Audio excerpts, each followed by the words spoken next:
அனைவருக்கும் இனிமையான காலை வணக்கம். 2024ஆம் ஆண்டு ஜூலை மாதம் 4ஆம் தேதி வியாழக்கிழமை உங்களை ஸ்டார் தமிழின் நம் நாடு நிகழ்ச்சியில் சந்திப்பதில் மகிழ்ச்சியாக இருக்கின்றது. இன்றும் நம் நாடு நிகழ்ச்சியில் ஏராளமான பத்திரிகை செய்திகளோடு உங்களை சந்திக்க வந்திருக்கின்றேன். சரி, இன்றைய வீரகேசரி பத்திரிகையின் பிரதான தலைப்புச் செய்தியாக முதலீட்டு திட்டங்களை மீண்டும் ஆரம்பியுங்கள் என்ற ஒரு செய்தி வெளியாக இருக்கின்றது. அதை பார்க்கலாம். ஜப்பானிடம் அமைச்சர் அலி ஷப்ரி கோரிக்கை, மின்சாரம் துறைமுக துறையில் முதலீடுகளை எதிர்பார்ப்பதாகவும் அறிவிப்பு. இலங்கையின் பொருளாதார மீட்சியில் ஜப்பான் பரஸ்பர நன்மை அளிக்கக்கூடிய மிக முக்கிய வகைப்பாகத்தை கொண்டிருப்பதாகவே கருதுகிறோம். ஏற்கனவே தீர்மானமாகி இருக்கும் ஜப்பானிய முதலீட்டு திட்டங்களை மீள ஆரம்பிக்குமாறு நாம் ஜப்பானுக்கு அழைப்பு விடுக்க விரும்புகின்றோம் என்று வெளிவிவகார அமைச்சர் அலி ஷப்ரி தெரிவித்துள்ளார். அதேபோன்று மின்சாரம், துறைமுகம் மற்றும் நெடுஞ்சாலை உள்ளிட்ட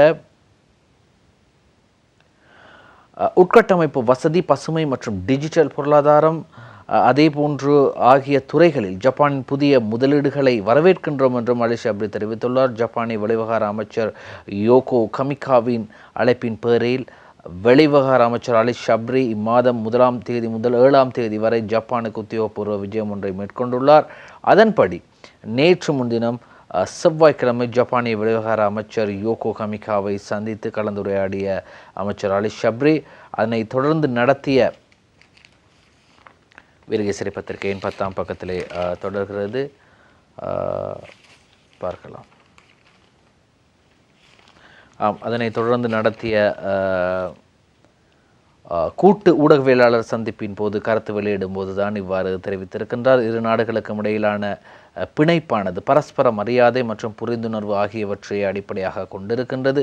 அது மாத்திரமின்றி ஜனநாயகம், மனித உரிமைகள், திறந்த பொருளாதார செயற்பாடுகள் மற்றும் மக்களுக்கிடையிலான தொடர்புகள் என்பனவே எமது இரு நாடுகளுக்கு இடையிலே விசேட பிணைப்பை உருவாக்கியுள்ளதாகவும் அலி ஷப்ரி அவர்கள் தெரிவித்திருக்கின்றார்.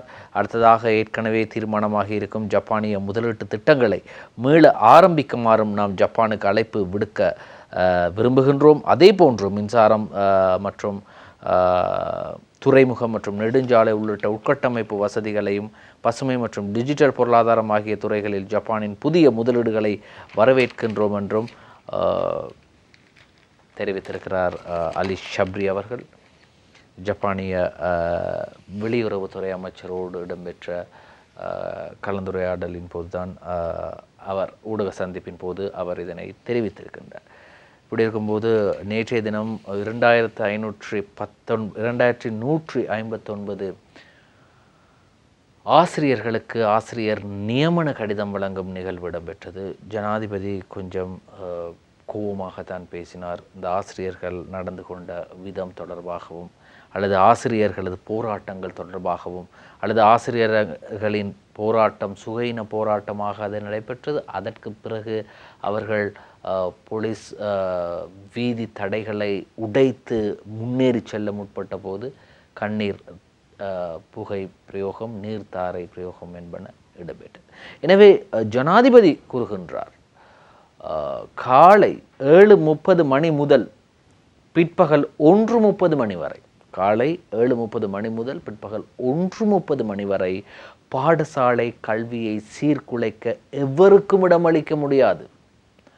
இது தொடர்பான ஒரு அவசர சட்டத்தை அமுலாக்குவது தொடர்பாக சட்டமா அதிபரோடு அவர் கலந்தாலோசித்து வருகின்றார் என்றும் கூறினார். அதே நேரத்திலே என்னை தவறாக புரிந்து கொள்ள வேண்டாம், இதற்கு மேல் என்னால் ஒன்றும் செய்ய முடியாது, நீங்கள் இவ்வாறு நடந்து கொண்டால் நான் இப்படி ஒரு உச்சகட்ட தீர்மானங்களை எடுக்க வேண்டி வரும் என்று ஜனாதிபதி நேற்று எச்சரித்தார். அதேபோன்று கல்வி அமைச்சர் சுசில் பிரேமஜயந்த சொல்றார், மிக மோசமான நிலையில் கல்வி பாதிக்கப்பட்டிருந்தது. அதே போன்று கொரோனா காலகட்டத்திலே 50% வரவு, அதாவது அதிபர் ஆசிரியர்களின் வரவு 50% மட்டுமே இருந்த போதிலும் கூட நாங்கள் சம்பளத்தை கொடுப்பனவுகளை வழங்கியிருந்தோம். ஆனால் இது மாதிரியான ஒரு நேரத்தில் நீங்கள் இப்படி செய்வது முறையற்றது என்று கூறியிருந்தார். இந்த செய்தி வெளியாகி இருக்கின்றது இன்றைய தினகரன் பத்திரிகையின் பிரதான தலைப்பு செய்தியாக. சரி, இப்படி இருக்கும்போது மறைந்த தமிழ் தேசிய கூட்டமைப்பின் முன்னாள் தலைவரும், அதே போன்று சிரேஷ்ட தமிழின தலைவரும், அதே போன்று பாராளுமன்ற உறுப்பினருமாகிய இரா சம்பந்தன் அவர்களது பூத உடல் நேற்றைய தினம் பாராளுமன்றத்திற்கு கொண்டு வரப்பட்டது. பாராளுமன்றில் சம்பந்தனுக்கு அஞ்சலி, பிரதமர், அமைச்சர்கள், எம்பிக்கள், தூதுவர்கள் பங்கேற்பு. பாராளுமன்றத்தின் முன்னாள் எதிர்க்கட்சி தலைவரும் இலங்கை தமிழரசு கட்சியின் தலைவரும் அதே போன்று திருகோணமலை மாவட்ட பாராளுமன்ற உறுப்பினருமான ராஜவரோதயம் சம்பந்தனின் பூத உடல் நேற்று புதன்கிழமை பாராளுமன்றத்தில் இறுதி அஞ்சலிக்காக வைக்கப்பட்டது. அதன் போது சபாநாயகர், பிரதமர், அமைச்சர்கள், எம்பிக்கள், வெளிநாட்டு தூதுவர்கள் உள்ளிட்ட பெருமளவானோர் அஞ்சலி செலுத்தினார்கள். அதே நேரத்தில் நாம் காணக்கூடியதாக இருந்தது, நேற்றைய தினம் இந்த அஞ்சலி செலுத்தும் நிகழ்வு இடம்பெற்றிருந்தது. அதே போன்று இந்த நிகழ்விலே பல முக்கிய பிரமுகர்களும் ஆளுநர்களும் கலந்து கொண்டிருந்தார்கள். அதே போன்று கடந்த ஞாயிற்றுக்கிழமை இரவு தன்னுடைய 91வது வயதிலே உடல்நலக்குறைவால் காரணமான இரா சம்பந்தனின் பூத உடல் கொழும்பு பொரல்ல ஏஎஃப் ரேமன் மலர்ச்சாலையில் பொதுமக்களின் அஞ்சலிக்காக செவ்வாய்க்கிழமை வைக்கப்பட்ட நிலையில் நேற்றைய தினம் பாராளுமன்றம் கொண்டு வரப்பட்டது.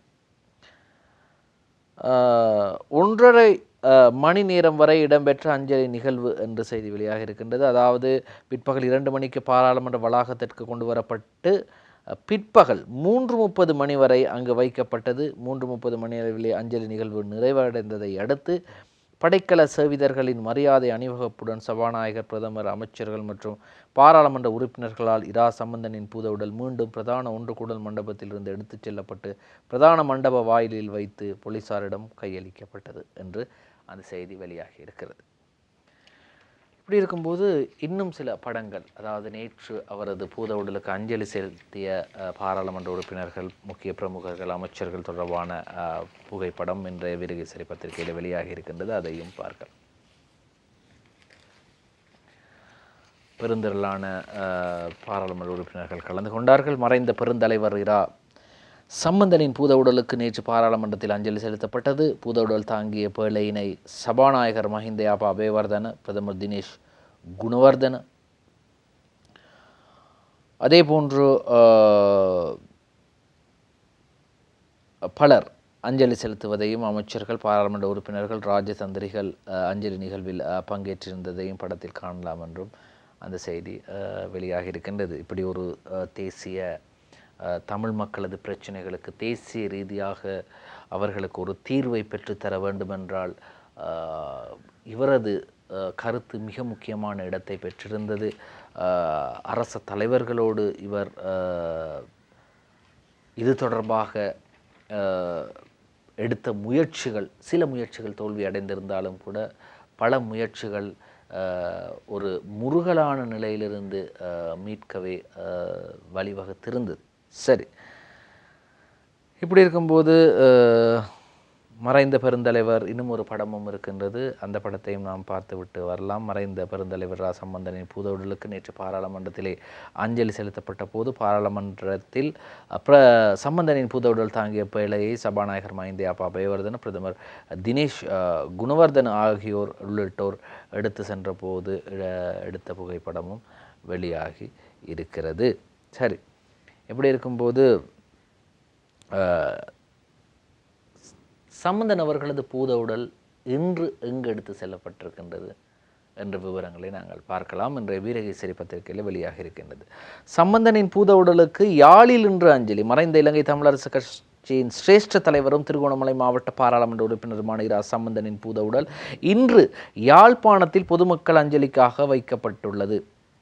தந்தை செல்வா கேட்போர் கூடத்தில் காலை 9 மணி முதல் மாலை 4 மணி வரையில் அன்னாரது பூத உடல் அஞ்சலிக்காக வைக்கப்பட உள்ளதாக செய்தி வெளியாகி இருக்கின்றது.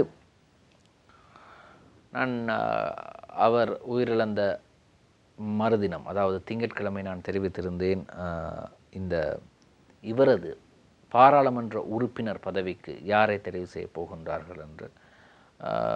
இவர் திருகோணமலை மாவட்டத்திலே போட்டியிட்டு பாராளுமன்றம் வந்தவர். எனவே இவருக்கு அடுத்தபடியாக யார் இருக்கின்றாரோ அவர்தான் பாராளுமன்றம் செல்ல வேண்டும். சரி, சம்பந்தனின் வெற்றிடத்திற்கு சண்முகம் குகதாசன் நியமனம் தேர்தல் ஆணைக்குழுவால் வர்த்தமானி வெளியீடு. தமிழ் தேசிய கூட்டமைப்பின் தலைவரும் திருகோணமலை மாவட்ட பாராளுமன்ற உறுப்பினருமான இரா சம்பந்தனின் இறப்பெய்தியதன் காரணமாக ஏற்பட்டுள்ள வெற்றிடத்திற்கு கதிரவேலு சண்முகம் குகதாசன் நியமிக்கப்பட்டுள்ளார். சுயாதீன தேர்தல்கள் ஆணைக்குழுவினால் இதற்கான வர்த்தமானி அறிவித்தல் வெளியிடப்பட்டுள்ளது என்று அந்த செய்தி அவ்வாறு தொடர்ந்து செல்கின்றது. எனவே இன்னும் எத்தனை பாராளுமன்ற உறுப்பினர்கள் அவரது இடத்துக்கு வந்தாலும் கூட அவரது வெற்றிடத்தை நிரப்பினாலும் கூட ஒரு தமிழ் தலைவர் அல்லது ஒரு தமிழினத்தின் பிரச்சனைகளுக்கு முன்னின்று செயற்பட்ட தலைவர், ஒரு காலகட்டத்தில் அவரால் முடியாமல் போனது, சுகையினம் காரணமாக பாராளுமன்றம் வர முடியாமல் போனது, இவையெல்லாம் வேறு காரணங்களாக இருந்தாலும் கூட இவர் தமிழ் மக்களது விடயங்களிலே மிக மிக அர்ப்பணிப்புடன் செயற்பட்ட ஒரு தலைவராகத்தான் இருக்கின்றார். இவர் தொடர்பாக அரியநேந்திரன், முன்னாள் பாராளுமன்ற உறுப்பினர் அரியநேந்திரன் அவர் ஒரு விடயத்தை சொல்லியிருக்கின்றார். அதாவது இது உண்மையிலே இது ஒரு கவலையான ஒரு விடயம்தான். இவர் மட்டுமா ஏமாந்திருக்கின்றார்? இல்லை, இப்போ இந்த செய்தியின் தலைப்பை நாங்கள் பார்க்கும்போது இரா சம்பந்தன் மட்டுமா ஏமாந்திருக்கின்றார்? வேறு தமிழர்கள் ஏமாற்றப்படவில்லையா? வேறு தமிழ் தலைவர்கள் ஏமாற்றப்படவில்லையா? அல்லது தமிழ் தலைவர்கள் தமிழ் மக்களை பெரும்பான்மை அரசியல்வாதிகளிடம் தலைவர்களிடம் அடகு வைத்திருக்கக்கூடிய தமிழ் தலைவர்கள் இவ்வாறு ஏமாற்றப்படவில்லையா என்ற ஒரு கேள்வி எழுகிறது. பாருங்கள் இந்த தலைப்பை. 8 ஜனாதிபதிகளுடன் பேசி நம்பி ஏமாந்த தலைவராகவே சம்பந்தன் ஐயாவை பார்க்கின்றோம். பாருங்கள், 8 ஜனாதிபதிகளுடன் பேசி நம்பி ஏமாந்த தலைவராகவே சம்பந்தன் ஐயாவை பார்க்கின்றோம். தமிழ் தேசிய கூட்டமைப்பு முன்னாள் எம்பி அரியநேந்திரன் சொல்றார். இலங்கையின் 9வது ஜனாதிபதியுடன் கதைத்து ஏமாறுவதற்கு முன்பாகவே பாராளுமன்ற உறுப்பினர் சம்பந்தன் காலமாகிவிட்டார். வடகிழக்கு இணைந்த சமஷ்டி தீர்வு தரப்பட வேண்டும் என்பதில் இலங்கையின் 8 ஜனாதிபதிகளுடன் பேசி நம்பி ஏமாந்த தலைவராகவே நாங்கள் சம்பந்தன் ஐயாவை பார்க்கின்றோம் என மட்டக்களப்பு மாவட்ட தமிழ் தேசிய கூட்டமைப்பின் முன்னாள் பாராளுமன்ற உறுப்பினர் அரியநேந்திரன் தெரிவித்தார். மறைந்த தமிழ் தேசிய பெருந்தலைவரும் பாராளுமன்ற உறுப்பினருமான ராஸ் சம்பந்தனின் ஆத்ம சாந்தி வேண்டி அஞ்சலின் நிகழ்வு இலங்கை தமிழரசு கட்சியின் பட்டிப்பளை பிரதேச கிளையின் ஏற்பாட்டில் அம்புலாந்துறை பகுதியில் நேற்று முன்தினம் இடம்பெற்ற போதுதான் அவர் இதனை சொல்றார். தந்தை செல்வாவின் அகிம்சை ரீதியான அரசியல் பணியில் இணைந்து முன்னெடுத்ததுடன் ஆயுத போராட்டத்தில் பங்கு பெற்றாவிட்டாலும் தேசிய தலைவரின் வழிகாட்டலை பின்பற்றி அவருடன் பேசிக்கொண்டு 2009ஆம் ஆண்டு யுத்தம் மௌனிக்கும் வகையில் அரசியல் செய்த அனுபவம் அவருக்கு இருக்கிறது. அகிம்சை ரீதியான போராட்டத்திலும் ஆயுள் ரீதியான போராட்டத்திலும் இருந்த தலைவர்களுடன் இணைந்து பணியாற்றிய தலைவரை இன்று நாங்கள் இழந்து நிற்கின்றோம் என்று அரியநேந்திரன் சொல்லியிருக்காரு. 8 தலைவர்களோடு பேசிட்டாரு. 8 தலைவர்களும் அவரை ஏமாற்றி விட்டார்கள். 9வதாக பேச இருந்தார். 9வது ஜனாதிபதியுடனும் கதைத்து பேச இருந்தார். ஆனால் அது முடியாமல் போய்விட்டது. அதற்கு முன் அவர் காலமாகிவிட்டார். அப்போ பார்த்தீங்களா, 8 பேரை ஏமாற்றியிருக்கிறாங்களாம். எனவே இப்போ நாங்கள் சம்பந்தன் ஐயா அவர்களை பற்றி நாங்கள் பேசும்போது இன்னும் ஒருவரை பற்றி நாங்கள் பேசாமல் இருக்க முடியாது. தமிழர் விடுதலை கூட்டணியின் தலைவர் வி ஆனந்த சங்கரி அவர்களை பற்றி. அவரும் சிரேஷ்ட அரசியல் தலைவர். இவரது காலப்பகுதியில் இவரோடு பயணித்தவர்களில் மிக முக்கியமானவர் வி ஆனந்த சங்கரி அவர்கள். அவர் என்ன சொல்கின்றார்? அமரர் சம்பந்தனின் தியாகங்கள் பலன் பெற்று போனமை, அதாவது பலனற்று போனமை கவலைக்குரியது என்று கவலை தெரிவிக்கிறார். சம்பந்தன் ஆற்றிய தொண்டு பாராட்டத்தக்கது. சம்பந்தன் ஆற்றிய தொண்டு பாராட்டத்தக்கது. தந்தை செல்வாவுக்கு பெரிதும் மதிப்பளித்தவர். அமரர் சம்பந்தன் எத்தனையோ தியாகங்கள் செய்தும் அவரது முயற்சி பலனற்று போனமை கவலைக்குரியது. சம்பந்தனின் அபிலாஷைகள் நிறைவேற்றுவதற்கு சில சக்திகள் இடமளிக்கவில்லை என தமிழர் விடுதலை கூட்டணியின் செயலாளர் நாயகம் வி ஆனந்த சங்கரி தெரிவிக்கிறார். தமிழரசு கட்சியின் தலைவராக இருந்து அமரத்துவம் அடைந்த சம்பந்தன் பற்றி நான் கூறினால் அநேகர் ஆச்சரியத்துடன் பார்ப்பர். எனக்கும் சம்பந்தனுக்கும் 70 ஆண்டுகள் உறவு இருந்தது. ஒன்றாக நாங்கள் வேலை செய்தோம். தமிழர் விடுதலை கூட்டணி ஆரம்பிக்கப்பட்ட குறிப்பிட்ட காலத்தில் அவரும் இணைந்து கொண்டார். தந்தை செல்வாவுக்கு பெரிதும் மதிப்பு கொடுத்தவர். தந்தை செல்வாவின் லட்சியத்தில் தான் போராடுவேன் என்று கூறி வந்தவர். இதை யாரும் மறுக்க முடியாது. நானும் அதை உறுதிப்படுத்தி இருக்கின்றேன். இனத்தின் நன்மை கருதி அமரர் சம்பந்தன் பல விடயங்களை செய்தார். என்னை பொறுத்த வரையில் சம்பந்தன் நல்ல அரசியல்வாதி, நல்ல எழுத்தாளன். இவரது முயற்சியால் இனப்பிரச்சனையை தீர்க்கக்கூடிய பல சந்தர்ப்பங்கள் கிடைத்தன. எனக்கும் சம்பந்தனுக்கும் வயதில் 3 மாதமே வித்தியாசம். அவரது மரண செய்தி எனது கால முதிர்ச்சியையும் வெளிப்படுத்துகிறது. எனவே இனியும் நாங்கள் ஏமாற முடியாது. அனைவரும் இணைந்து தமிழர் இனப்பிரச்சனைக்கு முடிவு காணுவோம் என்று மக்கள் அதற்கு தயாராக இருக்கின்றார்கள் என்றும் ஆனந்த சங்கரி அவர்கள் தெரிவிக்கிறார். இதை நாங்கள் இந்த மாதிரி செய்திகளை, அதாவது இந்த சம்பந்தன் அவர்களது இறப்புக்கு பிறகு இந்த தலைவர்களது கருத்துக்கள், இந்த தலைவர்களது செய்திகளை ஏன் பார்க்கின்றோம் என்றால், ஒரு மனிதன் இறந்ததற்கு பிறகு இப்படி செய்திருக்கலாம், அப்படி செய்திருக்கலாம், அல்லது இவர் ஏமாற்றப்பட்டு விட்டார், அல்லது இவரது தியாகங்கள் பலனற்று போயின, இவையெல்லாம் நாங்கள் இப்பொழுது கதைக்கின்றோம். ஏன் நாங்கள் அன்று அவர் உயிரோடு இருக்கும்போது, அல்லது அவர் திடகாத்திரமாக இருக்கும்போது, அல்லது அவர் பாராளுமன்றத்திலே வந்து பேசும்போது ஏன் நாங்கள் அப்பொழுது மௌனமாக இருந்தோம்? நான் சொல்வது இந்த அரசியல் தலைவர்களை, அல்லது முன்னாள் பாராளுமன்ற உறுப்பினர்களை, மக்களது பிரதிநிதிகளாக இருப்பவர்கள். அதான் இப்படி அந்த செய்தியை பார்த்தோம். இப்பொழுது நிறைய சம்பந்தன் அவர்கள் தொடர்பாக ஒரு செய்தியை, கடைசியாக ஒரு செய்தி இருக்கின்றது. சம்பந்தன் எனக்கு வழங்கிய சான்றிதழ் என்று டலஸ் அழகப்பெருமை ஒரு விடயத்தை சொல்கிறார். அப்படி என்ன சான்றிதழ் டலஸ் அழகப்பெருமைக்கு கொடுத்தார் என்று பார்க்கலாம். எனது அரசியல் வாழ்க்கையில் மறக்க முடியாதது நினைவுகளை பகிர்ந்து கொள்கிறார் டலஸ் அழகப்பெருமை என்ற செய்தி வெளியாக இருக்கின்றது. எனது அரசியல் வாழ்க்கையில் மிக பெருமதியான நற்சான்றிதழை கூட்டமைப்பின் மறைந்த தலைவர் சம்பந்தனே வழங்கியிருக்கின்றார். அதனை மிகப்பெரிய பொக்கிஷமாக கருதுகின்றேன் என்று சுதந்திர மக்கள் சபையின் தலைவர் டலஸ் அழகப்பெருமை தெரிவித்தார். சம்பந்தன் என்ற மிகப்பெரிய தலைவருடன் எனக்கு பசுமையான நினைவுகள் இருக்கின்றன. அவை தொடர்பிலும் அவ்வப்போது சிலாகித்து பேசுவேன் என்றும் அவர் கூறினார். குறிப்பாக 2022ஆம் ஆண்டு ஜூலை மாதம் 18ஆம் தேதி நான் சம்பந்தனை சந்தித்தேன். 20ஆம் தேதி பாராளுமன்றத்தில் ஜனாதிபதி தெரிவுக்கான வாக்கெடுப்பு நடைபெற்றது, ஏற்பாடாகி இருந்தது. 18ஆம் தேதி நான் அவரை கொழும்பில் சந்தித்த போது என்னுடன் சஜித் பிரேமதாச, ஜிஎல் பீரிஸ் மற்றும் டிலான் பெரேரா ஆகியோர் இருந்தனர்.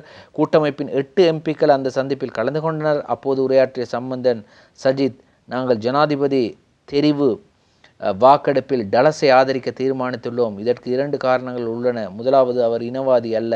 2வது, டலஸ் ஊழல்வாதி அல்ல என அவரை நாங்கள் ஆதரிக்கின்றோம் என்று கூறினார். சம்பந்தன் அவ்வாறு கூறியது எனக்கு மிகப்பெரியதொரு சான்றிதழாக அமைந்தது. அதனை விட பெரிய சான்றிதழ் எனக்கு கிடைக்காது. அப்போதே நான் ஜனாதிபதி தெரிவில் வெற்றி பெற்றதாக உணர்ந்தேன் என்று டலஸ் அழகப்பெருமை தெரிவித்தார். எப்படியோ அதிலே அவர் தோல்வி அடைந்தார், வெற்றி பெறவில்லை. அதில் ரணில் விக்ரமசிங்க வெற்றி பெற்றார். பாராளுமன்றத்திற்குள் நடந்த அந்த வாக்கெடுப்பு, அதிலே தான் அது தொடர்பாகத்தான் டலஸ் அழகப்பெருமை தெரிவிக்கின்றார். இப்பொழுது நாங்கள் எப்படியோ ஒரு மாதிரியாக இந்த ஜனாதிபதி தேர்தலுக்கு வந்துவிட்டோம். இதுவரை காலமும் ஜனாதிபதி தேர்தல் நடக்குமா, நடக்காதா, எப்பொழுது நடக்கும், எப்படி நடக்கும் என்றெல்லாம் கேள்விகள் இருந்தது. அந்த கேள்விகளுக்கு ஒரு மிகப்பெரிய ஒரு ஆச்சரியக்குறி நேற்றைய தினம் வந்துவிட்டது. இது மிகவும் ஒரு மிக மிக பேசப்பட்ட ஒரு விடயமாக நேற்றைய தினம் இந்த விடயம் இருந்தது. அந்த விடயம் என்ன என்று பார்ப்பதற்கு முதல் ஸ்டார் தமிழின் நம் நாடு நிகழ்ச்சியில் ஒரு சிறு விளம்பர இடைவேளை. நம் நாடு தொடர்கிறது. இந்த நேரத்தில் ஜனாதிபதியின் பதவிக்காலம் 5 வருடமா அல்லது 6 வருடமா? 2019ஆம் ஆண்டு 5 வருடமாக இருந்த 6 வருடமாக இருந்த ஜனாதிபதியின் பதவிக்காலம் அரசியலமைப்பினூடாக 5 வருடமாக குறைக்கப்பட்டது. அதற்கு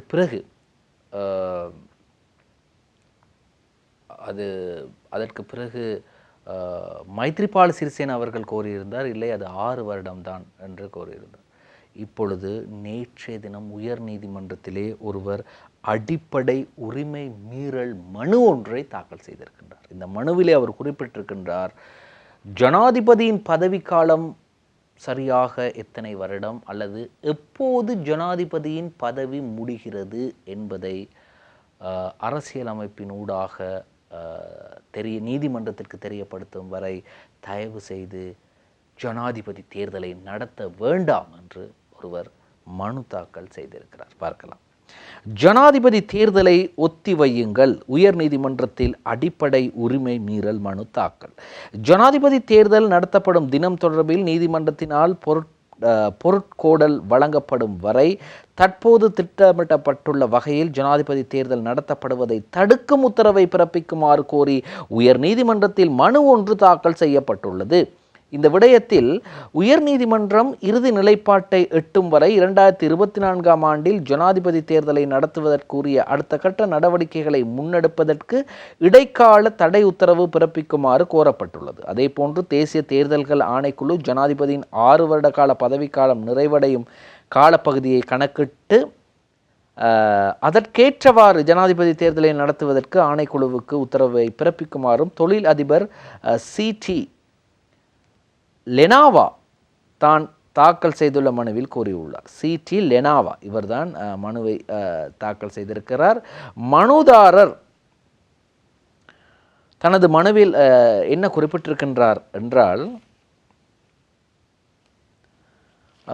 அதாவது அவர் என்ன குறிப்பிடுகின்றார் என்றால், அரசியலமைப்பின் 40 கீழ் 1 சரத்திற்கு அமைய ஜனாதிபதி ஒருவரின் பதவி வரிதாகும் போது பாராளுமன்றத்தின் மூலம் ஜனாதிபதி ஒருவர் தெரிவு செய்யப்படுவார் என குறிப்பிடுகிறது. அரசியலமைப்பின் பிரகாரம் ஜனாதிபதி தெரிவு செய்யப்பட்ட பிறகு பாராளுமன்றத்தினாலோ அல்லது பாராளுமன்றத்தினால் தெரிவு செய்யப்பட்ட ஜனாதிபதியினாலோ குறித்த ஜனாதிபதியின் பதவிக்காலத்தை குறைக்க முடியாது எனவும் இந்த நிறைவேற்று அதிகாரம் மக்களால் தெரிவு செய்யப்பட்ட ஜனாதிபதிக்கு மாத்திரமே உள்ளது எனவும் குறிப்பிட்டுள்ளார் என்றும் அதிலே கூறப்பட்டிருக்கின்றது. ஆகவே இந்த விடயத்தில் உயர் நீதிமன்றம் இறுதி நிலைப்பாட்டை எட்டும் வரை 2024 ஆண்டு திகதி ஆண்டில் பிரதிவாதிகள் ஜனாதிபதி தேர்தலை நடத்துவதற்கு உரிய அடுத்த கட்ட நடவடிக்கைகளை முன்னெடுப்பதற்கு இடைக்கால தடை உத்தரவை பிறப்பிக்குமாறும் கூறப்பட்டிருக்கிறது.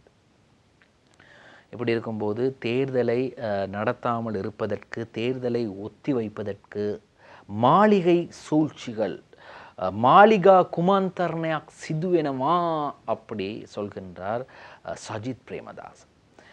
அரசியலமைப்பை மீறி தேர்தலை ஒத்திவைக்க முயற்சிக்க வேண்டாம். எதிர்க்கட்சி தலைவர் சஜித் கோரிக்கை, ஜனாதிபதியை தெரிவு செய்ய மக்களுக்கு சந்தர்ப்பம் வேண்டும் என்கிறார். சர்வஜன வாக்குரிமையும் மக்களின் வாக்குரிமையும் பாதுகாக்கப்பட வேண்டும். நாட்டு மக்களுக்கு ஜனாதிபதி ஒருவரை தெரிவு செய்வதற்கான சந்தர்ப்பம் வழங்கப்பட வேண்டும். எனவே அரசியலமைப்புக்கு முரணாக ஜனாதிபதி தேர்தலை ஒத்திவைப்பதற்கு முயற்சிக்க வேண்டாம் என எதிர்க்கட்சி தலைவர் சஜித் பிரேமதாச கூறியிருக்கிறார். சரியா? சரி, இப்போ அடுத்து இந்த மோடி அவர்கள் இலங்கைக்கு வந்து வீட்டு திட்டத்தை அறிவிக்கிறார். உங்களுக்கு ஒரு 1000 வீடு கட்டித்தாரன். இக்கசார் ஹவுஸ பனாயாத்தா கெலியே ஜிந்தாபாத் இந்தியா கெலியே ஹெட்டன் கெலியே தலவாக்கல கெலியே என்று சொல்கிறார். அப்போ நீங்கள் தலவாக்கல, ஹெட்டன், புகவந்தலாவை இந்த மலையக பகுதியில் இருக்கும் வீடுகளுக்கு மட்டும்தான் வீடு கொடுப்பீர்களா? அப்பொழுது எட்டியாந்தோட்டையில் இருக்கக்கூடிய மக்களுக்கு யார் வீடு கொடுப்பது? அல்லது எட்டியாந்தோட்டையில் இருக்கக்கூடிய மக்களுக்கு ஏதாவது ஒரு இப்படி ஒரு விபத்து நடந்தால் அதற்கு யார் பொறுப்பெடுப்பது? லயன் குடியிருப்பில் தீ விபத்து, வயோதிப தம்பதி உயிரிழப்பு, 3 வீடுகள் முற்றாக தீக்கிரை. பெல்லெல்லேகம தோட்டத்தில் சம்பவம். எட்டியாந்தோட்ட போலீஸ் பிரிவுக்கு உட்பட்ட பெல்லெல்லேகம தோட்டத்தில் தொடர் லயன் குடியிருப்பொன்றில் ஏற்பட்ட திடீர் தீ விபத்தினால் 2 உயிரிழந்துள்ளதுடன் 5 வீடுகள் முற்றாக சேதமடைந்துள்ளன. நேற்று புதன்கிழமை காலை அதிகாலை 1 மணி அளவில் இடம்பெற்ற இந்த தீ விபத்தில் 55 மற்றும் 60 வயது மதிக்கத்தக்க தம்பதியினரே உயிரிழந்துள்ளனர். இது சரி, பரவாயில்ல. ஒரு வீட்டில் வந்து மகளோட திருமணத்திற்காக சேர்த்து வச்ச நகைகள் எல்லாம் எரிந்து நாசமாக போயிருக்கு. இதெல்லாம் யாருக்கிட்ட நாங்கள் போய் சொல்கிறது? சரி, தொடர்கிறது அந்த செய்தியில் ஒரு அத்துடன் தீ விபத்தால் 3 வீடுகள் முற்றாக தீக்கிரையாகி உள்ளதுடன் வீடுகளில் இருந்த பொருட்களும் முழுமையாக தீக்கிரையாகி உள்ளதாக போலீசார் தெரிவித்துள்ளனர். தீ பரவியமைக்கான காரணம் இதுவரை கண்டறியப்படாத நிலையில் இச்சம்பவம் தொடர்பான மேலதிக விசாரணைகளை அட்டியந்தோட்ட போலீசார் மேற்கொண்டுள்ளனர். பார்த்தீங்களா, நேற்று சமூக வலைத்தளங்களில் காணக்கூடியதாக இருந்தது பதிவுகள். வீட்டில் யாராவது ஒருவர் விழித்திருங்க, ஏனென்றால் 200 வருடங்கள் வாழ்ந்த வீடு அது காலாவதியாகி இருக்கும், எப்போதும் எது வேண்டுமானாலும் நடக்கலாம் என்று நேற்று சமூக வலைத்தளங்களில் பதிவுகளை பார்க்கக்கூடியதாக இருந்தது. யார்கிட்ட போய் சொல்றது? உடனடியாக சம்பவம் இடத்திற்கு அவர் விரைந்தார், சம்பவம் இடத்திற்கு இந்த தலைவர் விரைந்தார். விரைந்து சென்று அங்கு நடந்த அசம்பாவிதங்களை கண்டு மக்களுக்கு கவலையை தெரிவித்தார். இனி என்ன ஐயா, இதெல்லாம் நடக்க முதல் தான் நீங்கள் போகணும். இப்போ அப்படியெல்லாம் இருக்குது. சரி, 67வது மாடியிலிருந்து ஒரு மாணவனும் மாணவியும் கீழே விழுகிறாங்க. என்ன பிரச்சனைன்னு கேட்டால், காதல் பிரச்சனை இல்லையாம், கிசிம பெம் சம்பந்தாவையாக் நே என்று சொல்கின்றார். அப்போ என்ன, ஏன் விழுந்தாங்க? 67வது மாடியிலிருந்து குதித்த மாணவன் மாணவி உயிரிழப்பு. கொழும்பு கொம்மன் தெரு பகுதியில் அதிர்ச்சி சம்பவம். எங்கட அலுவலகத்திற்கு மிக மிக அருகில் உள்ள அல்தயார் கட்டடத்தில் தான் இந்த சம்பவம் இடம்பெற்றது. கொழும்பு கொம்மன் தெரு பகுதியில் அமைந்துள்ள நவீன அதிசொகுசு மாடி குடியிருப்பு கட்டிடத்தின் 67வது மாடியிலிருந்து 15 வயதுடைய மாணவன் மற்றும் மாணவி ஆகியோர் குதித்து உயிரிழந்துள்ளனர். அவங்க 2 பேருடைய ஃபோட்டோ இன்றைய லங்காதீப பத்திரிகையின் முன்பக்கத்திலே வந்திருக்கின்றது. அதையும் நாங்கள் பார்க்கலாம். சாதேட்ட யனவா கியா எட்ட அத்வெனி மாலட்ட நெகலா, அதாவது பாட்டி ஒன்றுக்கு, ஒரு விருந்து உபசாரத்தொன்றுக்கு போவதாக சொல்லி 67வது மாடிக்கு சென்றிருக்கிறார்கள். சிசுவியாத் வெட்டுனாத என்று கேட்டிருக்கின்றார்கள். அதாவது கேள்விக்குறியாக அவர்கள் விழுந்தார்களா அல்லது தற்கொலை செய்து கொண்டார்களா? திவி ஆணி கரகத்தாது என்று கேட்கின்றார்கள். உண்மையிலே என்ன நடந்தது என்று சம்பவம் தற்போது போலீசார் விசாரணைகளை நடத்தி வருகின்றார்கள். இருவரும் பாடசாலை முடிந்து வருகிறார்கள். பாடசாலை முடிந்து வந்து அந்த ஒரு ஆட்டோவில் தான் வருகிறார்கள், முச்சக்கர வண்டியில் வந்து இறங்கி அந்த கட்டிடத்திற்குள் நுழைகிறார்கள். அதற்கு பிறகு அவர்கள் அங்கே இருக்கக்கூடிய ஜிம்முக்கு செல்கின்றார்கள். சென்று அங்கே ஆடைகளை மாற்றுகிறார்கள், பாடசாலை ஆடைகளை மாற்றுகிறார்கள்.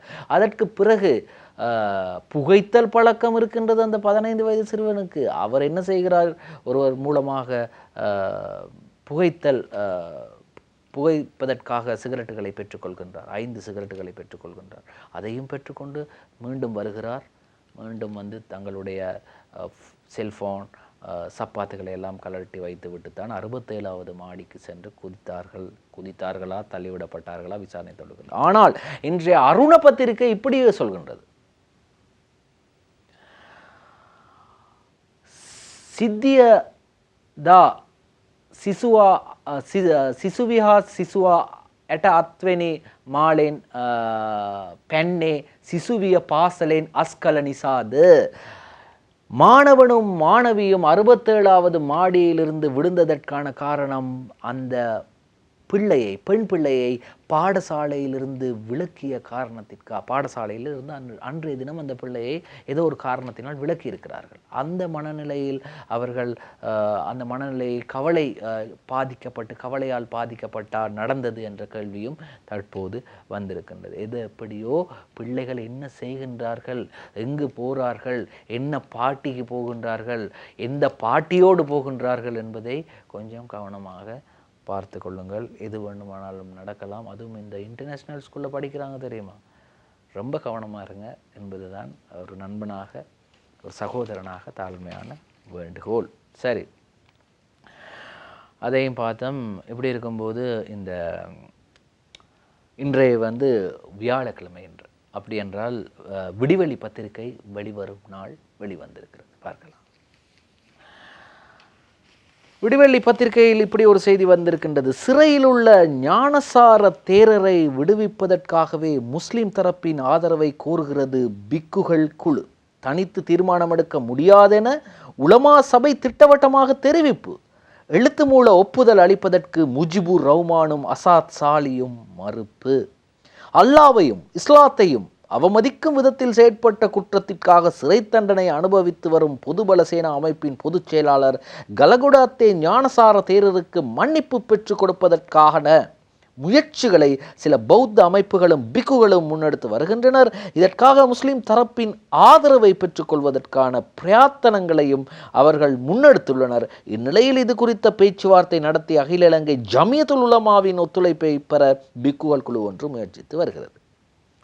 அவரது மன்னிப்பை இவங்க ஒரு எழுத்து மூலமாகவோ அல்லது இவங்க நீதிமன்றத்திற்கு அறிவித்தாலோ அந்த வழக்கை வாபஸ் பெற முடியும்.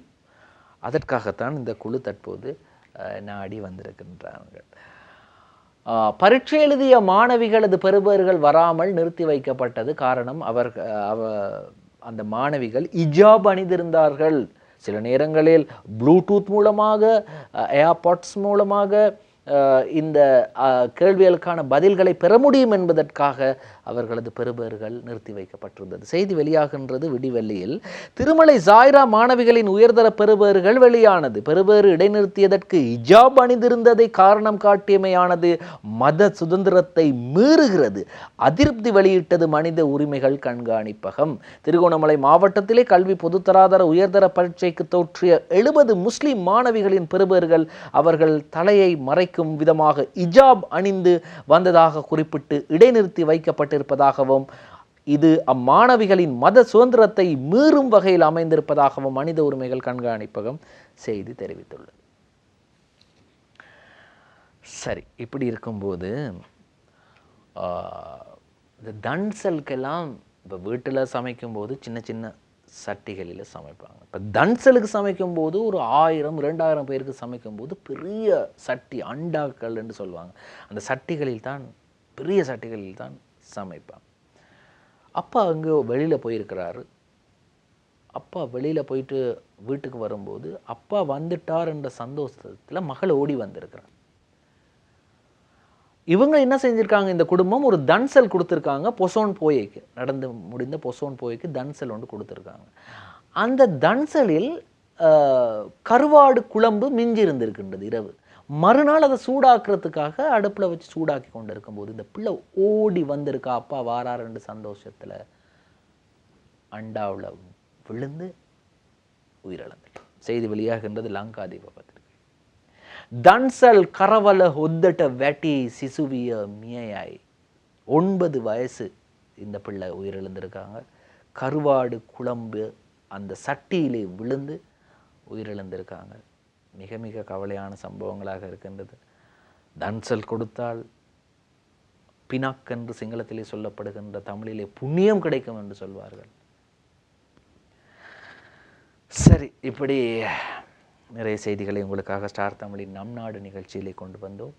இன்றும் நம் நாடு நிகழ்ச்சியில் கவின் சாந்த் உதவி இருந்தார். மற்றும் ஒரு ஸ்டார் தமிழின் நம் நாடு நிகழ்ச்சியில் உங்களை சந்திக்கும் வரை விடைபெறுகின்றேன். நன்றி, வணக்கம்.